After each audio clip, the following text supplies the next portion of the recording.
সিলেট বাংলাদেশের উত্তর পূর্ব কোণে সবুজে মোড়ানো এক শান্ত ভূমি। সিলেটের কোলে আছে পাহাড় ছুঁয়ে থাকা আকাশ, সবুজে ঢাকা চা বাগানের ঢেউ, ঝরঝরে জলের অবিরাম স্রোত। সব মিলিয়ে এটা প্রকৃতির লেখা এক জীবন্ত অনুভূতি। প্রাকৃতিক সৌন্দর্য ও বৈচিত্র্যের জন্যই সিলেটকে প্রকৃতি কন্যা বলা হয়। আর আজকের এই ভিডিওতে আমি ঘুরে দেখব সিলেটের জনপ্রিয় 3টি পর্যটন কেন্দ্র, চা বাগান, ভোলাগঞ্জ সাদা পাথর ও রাতারগুল জলাবন।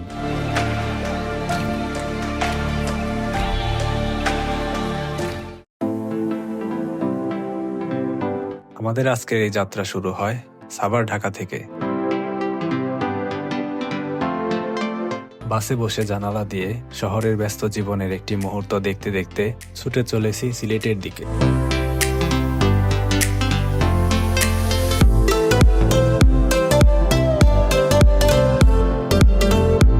রাত 2টায় আমাদেরকে 20 মিনিটের একটি ছোট্ট যাত্রা বিরতি দেওয়া হয়।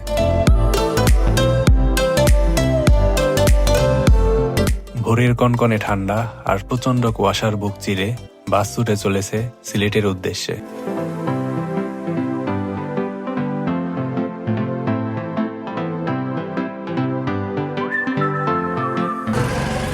এখন বাজে সকাল 7টা আর আমরা চলে আসছি সিলেট শহরে। এখান থেকে আমরা যাব হচ্ছে পানসি রেস্টুরেন্ট, সিলেটের অন্যতম বিখ্যাত রেস্টুরেন্ট। তো সেখানে গিয়ে সকালে নাস্তা করব, তারপরে যাব আজকের প্রথম গন্তব্যে। সকাল 7টায় মানুষের ভিড় দেখেই বোঝা যায় এই রেস্টুরেন্ট কত জনপ্রিয়।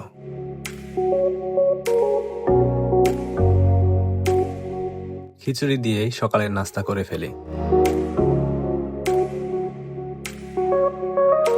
সকালের নাস্তা শেষ করেই চলে যাই চা বাগানের অপরূপ সৌন্দর্য দেখার জন্য। মনে হয় উঁচু উঁচু পাহাড়গুলোর উপরে সবুজের গালিচা বেছানো হয়েছে।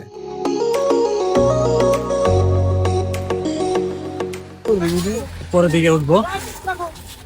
আমার সাথে আছে আমার বন্ধু তরিকল।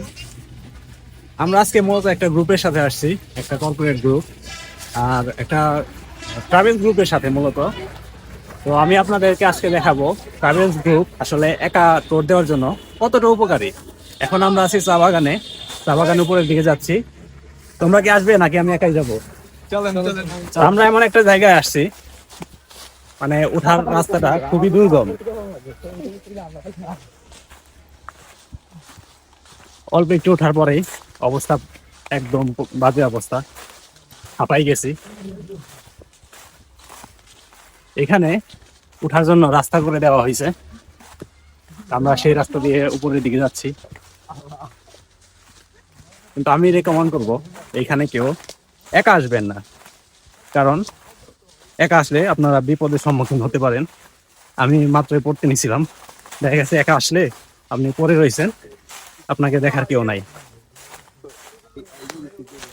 কষ্ট করে উপর দিকে যাচ্ছি, কিন্তু যে দৃশ্যটা আমরা দেখতে পাচ্ছি চারপাশে সেটা অসাধারণ। একটু সাবধানে পা ফেলার চেষ্টা করছি। দেখতে পাচ্ছেন অনেকটা উপরে উঠে আসছি, একদম হাঁপাই গেছি। শীতকাল না হলে ঘেমে অবস্থা খারাপ হয়ে যাইতো। এত কষ্ট করে পাহাড়ে ওঠার পরে এরকম কিছু দৃশ্য দেখার পরে আসলে সেই কষ্ট কিছু মনে হয় না।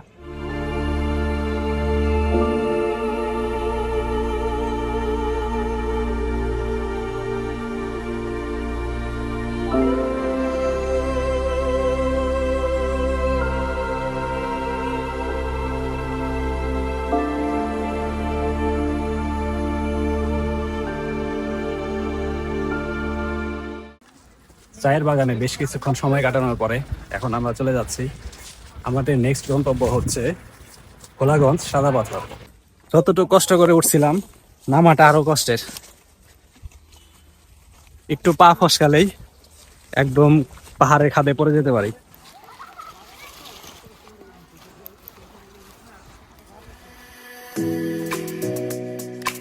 পাহাড় এবং চা বাগানে ঘোরাঘুরি শেষ করে আমরা রওনা হই ভোলাগঞ্জের উদ্দেশ্যে।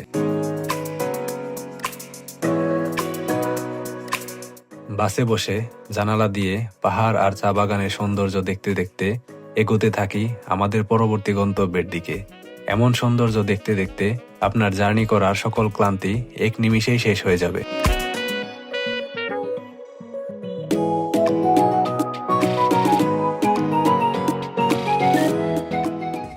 এখন বাজে সকাল 10টা আর আমরা বাস থেকে নামলাম।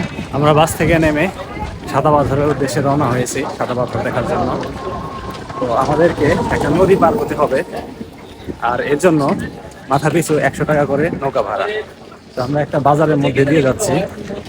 এখান থেকে আপনারা দুপুরের খাবার খেয়ে নিতে পারবেন, সাথে কিছু কেনাকাটা করতে পারবেন। এত পরিমাণে রোদ, তো আমি সবসময় রেকমেন্ড করবো যারা এখানে আসবেন তারা অবশ্যই সানগ্লাস ব্যবহার করবেন। আমরা খেয়াঘাটে চলে আসছি, আপনাদেরকে খেয়াঘাটের সৌন্দর্যটা একটু দেখাই।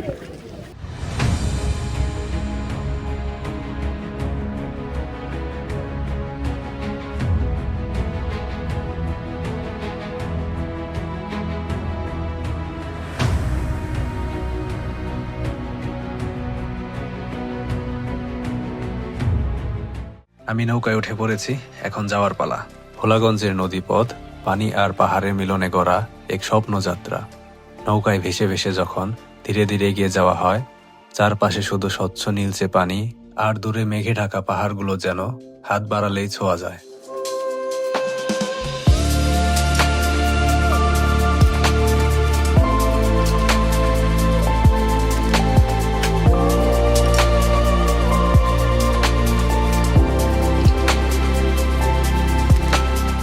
তো আমরা চলে আসছি, এখন নৌকা থেকে নামার পালা। এটা একটু কষ্ট, কারণ নৌকাগুলো অনেক চাপা থাকে, এজন্য নামতে একটু বা উঠতে একটু কষ্ট হয়।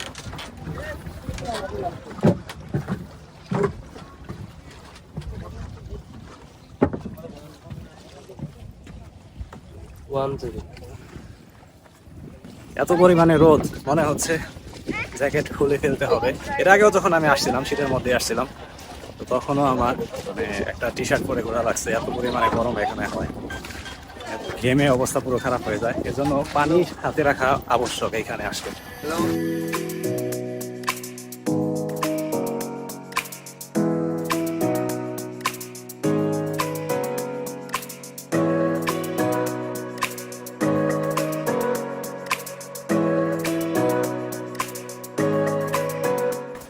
খেয়াঘাট থেকে প্রায় 10 মিনিট হাঁটার পরে আমরা অবশেষে সাদা পাথরের সীমানায় পৌঁছাতে পেরেছি। যদিও ক্লান্ত লাগছে অনেক, কিন্তু এই দৃশ্যটা দেখার পরে ক্লান্তি দূর হয়ে যাচ্ছে।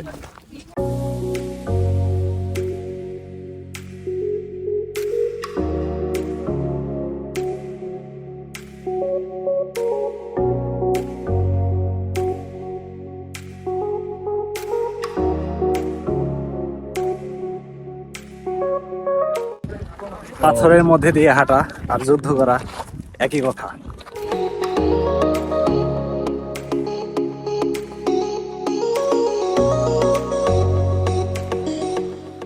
তো একটা দুঃখের বিষয় হচ্ছে, যেখান থেকে আসলে সৌন্দর্য শুরু হয় সেইখানে বাংলাদেশের সীমানা শেষ। এটা একটা আফসোসের বিষয় আমাদের জন্য।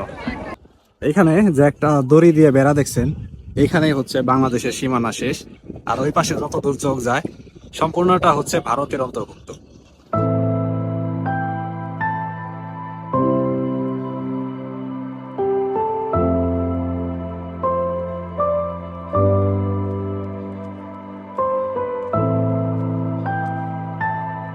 সাদা পাথরে বেশ কিছুক্ষণ ভালো সময় কাটানোর পরে আমরা ফিরে যাচ্ছি, আর এখন আমরা যাব হচ্ছে রাতারগুল জলাবন।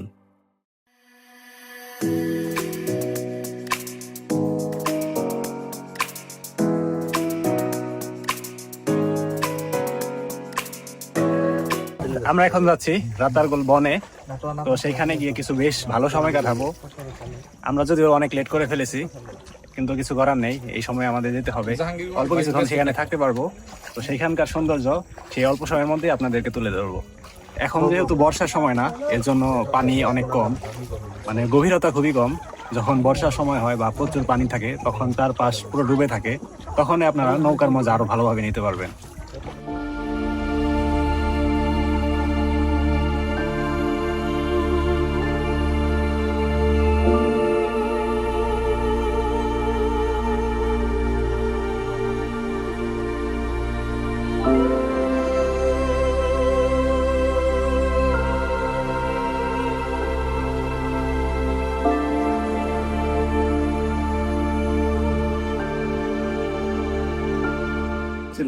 আমরা আমাদের গন্তব্যে চলে আসছি। পিছনে দেখতে পাচ্ছেন অনেক মানুষজন আছে সেখানে। বর্ষাকালে পুরো বনটাই পানির নিচে ডুবে থাকে, আর তখনই রাতারগুলের সবচেয়ে বেশি সৌন্দর্য ফুটে ওঠে। এই নীরবতা, পাখির ডাক আর পানির শব্দ একটা অন্যরকম শান্তি দেয়।